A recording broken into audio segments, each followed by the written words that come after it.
Okay, this will be a 2:20 for 5 minutes, starting with defense.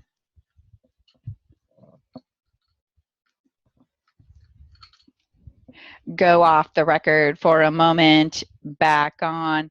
I said I don't need to ask your permission to be where I need to be. Go take care of your customer and everything will be okay. Okay, now, where was this customer at this point? His customer was standing near where the gas master or meter enclosure was. What's that little brown box below where it says air conditioning in picture 1A? Yes, yes, okay. And what kind of vehicle did this customer have? It was a small white car. I think it was a Mercury Topaz. Okay, it was an older small white car. And so you told him, I don't need your permission, go back and help your customer. I said in as bland a manner as I could, I said, go back, take care of your customer, everything will be okay. So my intention was to be gone in 30 seconds or so and let it siphon by itself. Okay, and then what happened next?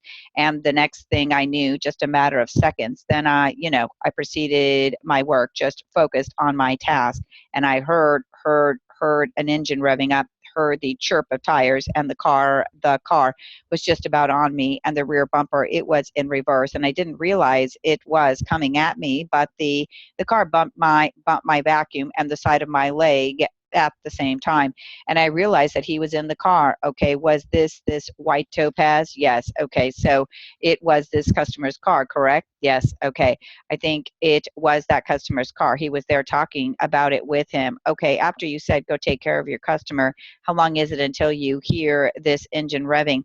Fairly short amount of time. My estimate would be 15-20 seconds, and you hear the engine rev and then the tires chirp, correct? Yes. And then at that time, did you look up? No. No, it happened so fast I didn't know what was going on. Okay, so the I was from the time the tires chirped till the vehicle made contact with you. How long do you think that would have been? Seconds. Too quickly for me to really fully understand what was happening.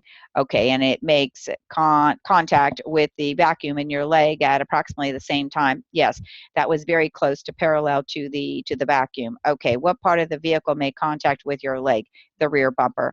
What side of the rear bumper? And use passenger or driver so that it's clear. Okay, I'm thinking starboard port, the passenger side. Okay, and was that, how close were you standing to the vacuum? I was leaning over the vacuum with my right hand. Oh, approximately 2.5 feet.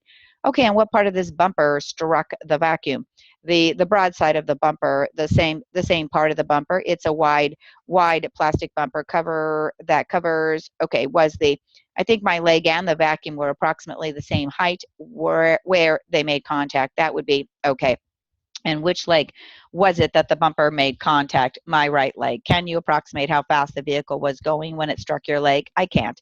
I couldn't attempt to guess at that. It was a relatively short distance. It's not like he was driving down the street. I can't guess. Well, how, let me ask you this. The vehicle was backing up when it struck you, correct? Yeah, it was. It was backing up pretty quickly. How?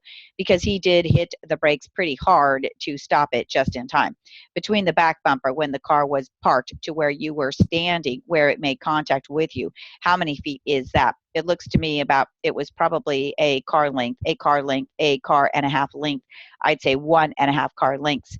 Okay, okay. And when it made contact, did you say he applied the brakes? If he hadn't applied the brakes, I'd be dead now. Okay, let me ask you this. When it made contact with you, what did you do? I did nothing. I was shocked.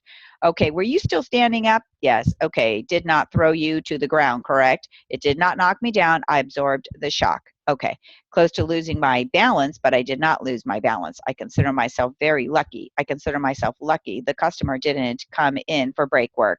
Okay, so as he backs up this 1.5 car lengths, can you give me an estimate how many feet he broke before he made contact with you? I couldn't guess that. I don't know. Okay, the vehicle was, though, in the process of braking and stopping when it made contact with you, correct? Well, it did stop when it made contact with me. It didn't completely run me over. Okay, at that point, what did you do?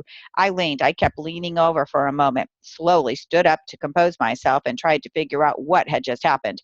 My first inclination was to just leave, and I stood there. I straightened up and stood there for a moment to try to figure out what would be the appropriate way to handle a situation like this.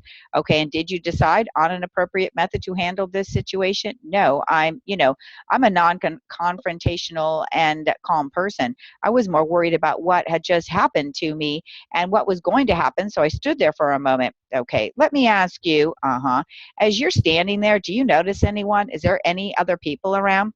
I didn't notice anything except my standing there being shocked. Did you notice David in this vehicle? No, he quickly got out of the car. Okay. Did you notice the passenger? This client of theirs had been standing below that air conditioning sign in 1A.